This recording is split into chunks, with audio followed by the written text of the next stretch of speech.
Jazmine Sullivan is one of the best singers to ever breathe air, and I can prove it in 2 phrases. Like and subscribe. Free stripping.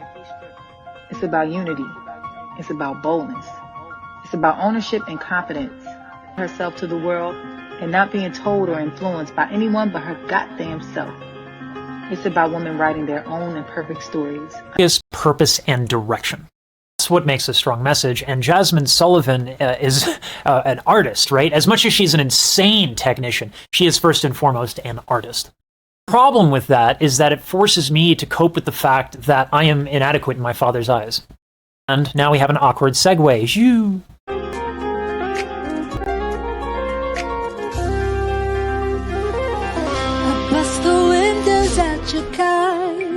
There's something that performers often do not talk about. If you are not nervous before you go on, you are about to bomb. However, if you do have experience, that anxiety can elevate your performance because you are focused on the performance. Whereas if you're not prepared, you're focused on the consequences of not being prepared. What I love about this little bit is that you can see that when Jazmine gets up there, she goes from like having that anxiety, and the second she gets in front of that microphone, she's like, I'm a Zen monk warrior.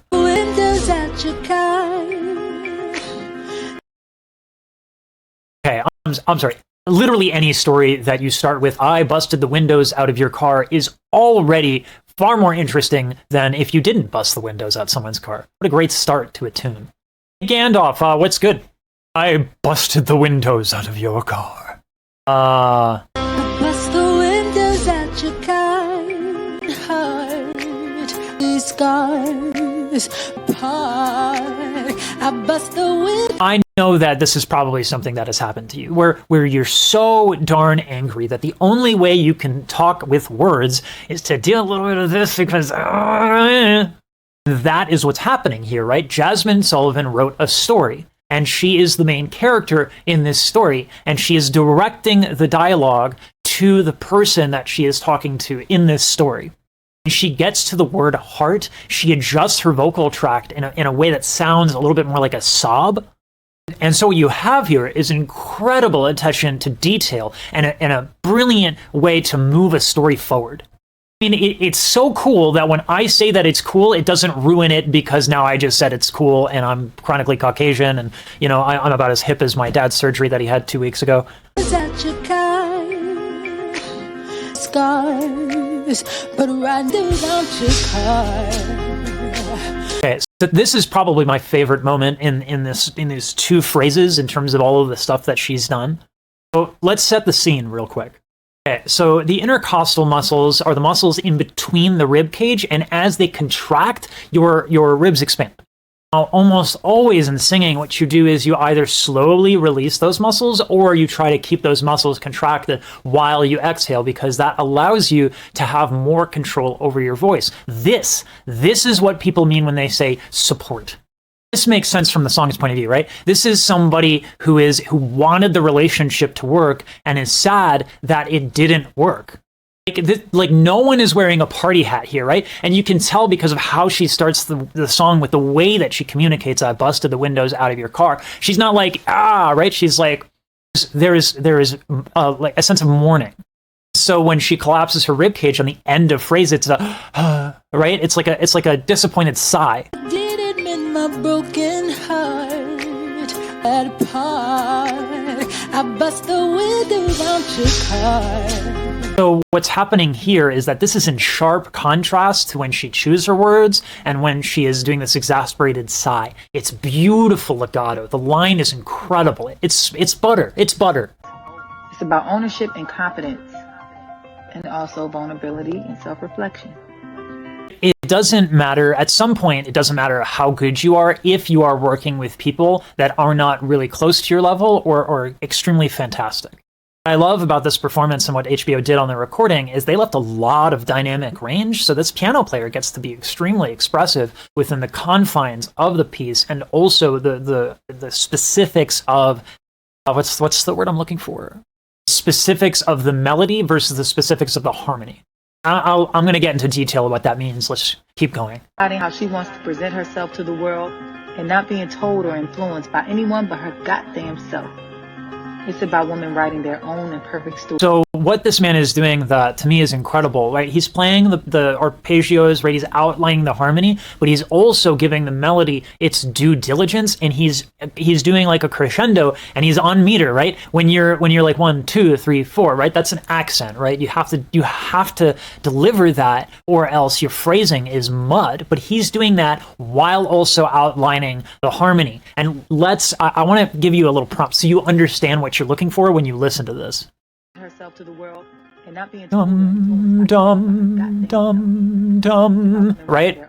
Listen to that for that melody. Dum. And not being told or influenced by anyone but her goddamn self. It's about women, right?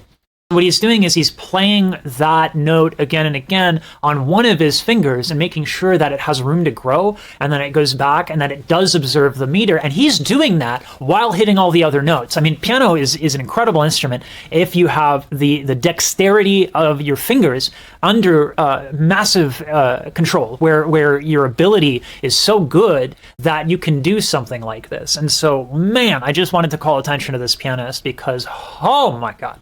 I bust the windows out your car after I saw you laying next to her. This one is really, it's going to be kind of like, this is more of like an actor's perspective. What she's doing is that she is not emoting. What I mean by that is, as an artist, you do not get a trophy for having feelings. If you can't access your feelings, you have a whole nother thing to work on in technique. What I'm saying when I say zero generic emotions with Jazmine, what she's getting at is she's being extremely specific. I bust the windows out your car after I saw you laying next to her. Right?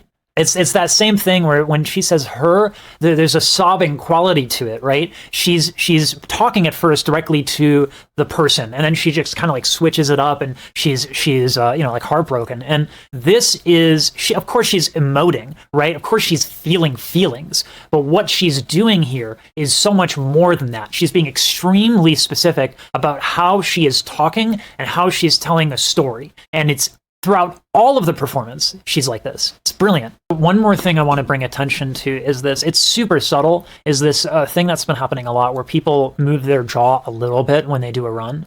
I bust the windows out your car after I saw you laying next to her. That is incredibly smart, because when you do a run, sometimes it can become mush, right? Where, right? And it's just kind of a bunch of notes. But that little jaw movement is an emphasis on meter, right? Like she's in time, 1, 2, 3, 4, right? And so as she's in that accent of the beat, she does that, and it gives us a really, really good understanding musically of where we are in the phrase. Eventually, I will get a haircut. And no, it didn't mend my broken heart. But right now I don't care about that part. After I saw you laying next to her. I know it's 2 phrases, but we actually have more to talk about. So when a singer is in time, it can't be too rigid. One of the things you have to make sure of, generally speaking, is that your consonants are in time. But when you have a vowel, particularly at the end of a phrase like she's doing, she's just slowing down a little bit. She's slowing down a little bit. And then whatever time she takes, she gives back. Like tap your foot, right? And hear this again. And try to hear, like, okay, hear the consonants, and then notice that, like, if you're tapping your foot at the tail end of when she has a phrase, it's just like a little off, and that's an expressive, intentional tool that like singers have. But you have to have extremely good rhythm internally, and then also you need to be working with killer musicians, which the drummer is amazing. Let's play that back. The title of this video is obviously a little bit hyperbole, right? But I really sincerely hope that people who watch this video can look at this performance and go, holy shiza. I love this woman's singing, and I hope that if you enjoy it or you like it or anything, that this levels up your appreciation for how good she actually is. This is 2 phrases. let me say it again. This is 2 phrases in a 28-minute performance. And you absolutely bet that every single phrase is exactly this. And that's what makes her so damn good as an artist. She could 100% probably make a fine living just being a technical powerhouse, which she is. Her technique is incredible. This artistry, the specificity of it is, oof, boy, there are very few people who can put this level of detail into every phrase. Because it requires, on one hand, technique to be able to execute on the phrasing, but it also takes the artistic, like sentiments and understanding yourself and understanding that, the situation that your character is in. And she just check. She's amazing. There are other Jazmine Sullivan videos on this channel. If you like this sort of a thing, like and subscribe, hit the bell. But like, if you like this sort of thing, my other Jazmine videos, like, they're not as detailed as this, but they have me freaking out. And anything I can do to help you appreciate the excellence that she brings, I'll be really happy about that. Anyway, that's it for the video. Like, subscribe, tell a friend, make a comment about stuff. I just feel like I have to say that because algorithm.